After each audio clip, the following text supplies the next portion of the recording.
God bless everyone.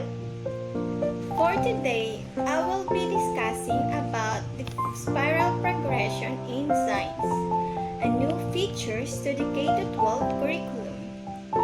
The spiral curriculum. What is a spiral approach? The spiral approach is a technique often used in teaching where first the basic facts of a subject are learned without worrying about details. Then as learning progresses, more and more details are introduced while at the same time they are related to the basics which are re-emphasized many times to help enter them into long-term memory. The two rules of spiral approach in teaching.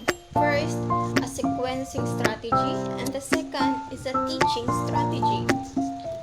The basic idea behind spiral progression approach to expose learners to a wide variety of concepts or topics, skills, and attitudes that are deemed of continual concern of everyone until they are mastered.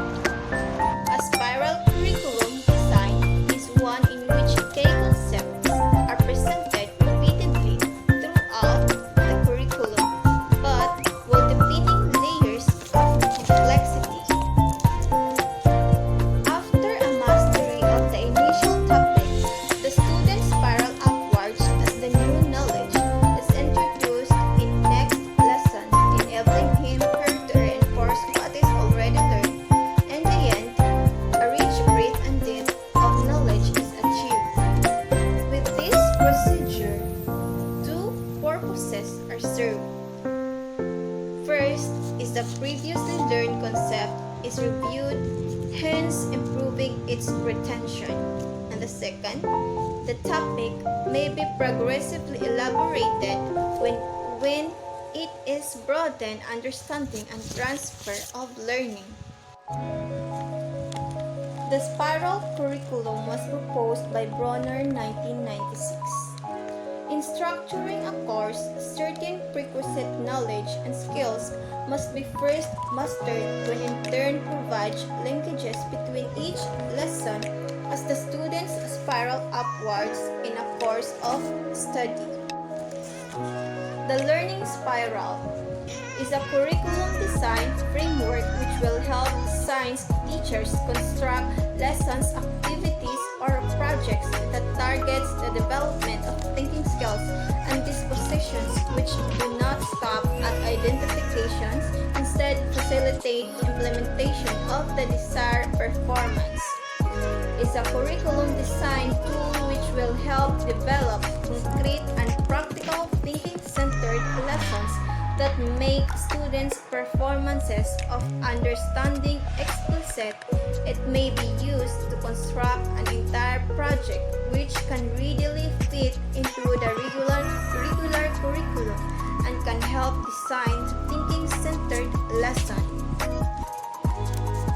The learner-centered approach is characterized by learn with focus on the learners and learning in a real situation as the teacher facilitates their students to learn from experience, activities, and work, leading to the development of learners in all aspects: physical, mental, emotional, social, and intellectual. In adopting the spiral approach, the teachers will be enriched with varied experiences in preparing every science lesson and curriculum, a proper blending of concepts, skills, and values from the natural and physical sciences, and appropriately sequenced from a start upward according to the level of difficulty. One should always remember that one keeps moving upward but keeps returning to the fundamentals through reviewers but adding more. For Brunner, emphasize the gains that can be acquired by developing students' powers of analysis judgment, and memory in order to increase capacity to transfer learning into new students. His idea was that transfer of thinking processes from one context to another required students to learn the fundamental principles of subjects and to explore ideas on a deeper level rather than just mastering facts and learning procedures. In the spiral progression approach, the first basic fact of a subject are learned without worrying about details. In spiral teaching, teacher moves upward but keeps returning to the fundamentals. So, those are some of the importance of